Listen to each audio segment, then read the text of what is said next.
السلام علیکم دوستانو، زه دلته کې په دې وخت کې د راجیو علاقه د کراچۍ کې دلته کې موجود یم او ماشاءالله د قرباني سیزن دی، ډېر ښکلی ماحول دی. تاسو کتلی شئ دومره غټ غټ څاروي راوستي دي ماشاءالله. دا څاروي هم تقریبا د 80 لا ګروپ دی، دا تاسو کتلی شئ او دغه شانتي دې ته وګورئ، دا زما خیال د بار ملک څاروي دی. دې سکوړي ته وګورئ، دا هم چېرته غیر ملکي دی، تاسو وګورئ ماشاءالله. دې یو ته وګورئ ماشاءالله. دا سنډه دی، سنډه تاسو کتلی شئ څومره غټ سنډه دی ماشاءالله. جی हाँ आप गए ना माशाल्लाह. څومره غټ څاروی دی ماشاءالله. وګورئ دلته دې ته وګورئ، دا چې کوم دی په 2 کروڑ 20 लाख باندې دا څاروی دی ماشاءالله. سم پر ښکارېږي. دې ته وګوره، دام تقریبا دام د کروڑو له پاسه دی، څه گزار را باندې ونکړي.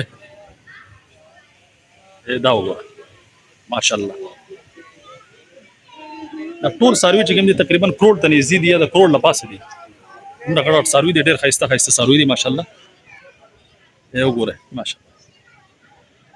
دا وګوره، دا درته ښیم یو عجیبه سنډه دی، سټې بالکل نشته. تاسو سټ ته وګورئ، سټ پکې نشته بالکل، دا کاري ساو ناسي ورته. دا هم وایي دی ماشاءالله څومره غټ څاروی دی.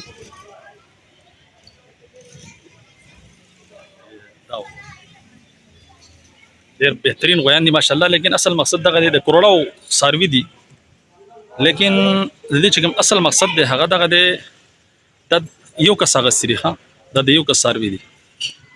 او د خبرې مقصد دغه دی چې چا باندې الله رب عزت قرباني واجب کړي نو هغه د قربانیانې وکړي او د الله رب عزت په لاره کې د قربان کړي.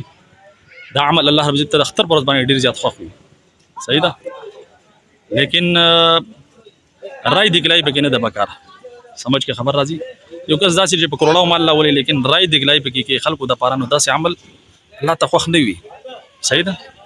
نو کوشش دا وکړئ چې قرباني د باندې واجب وي، قرباني وکړئ. او چې کوم غریبانان داسې چې هغه چې کوم غریبانان پورا کال دغه نه کوي، خوښ ورته نه میلاویږي، نو تاسو کوشش دا وکړئ چې هغه غریبانانو ته هغه حق ورسوئ او نیت چې کوم دی هغه صرف د الله رب عزت لپاره خالص کړئ، صحیح ده.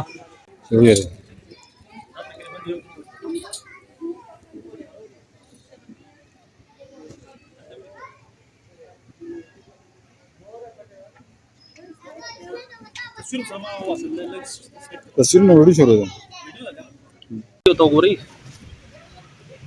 بالکل عجیبه څاروی ده. ها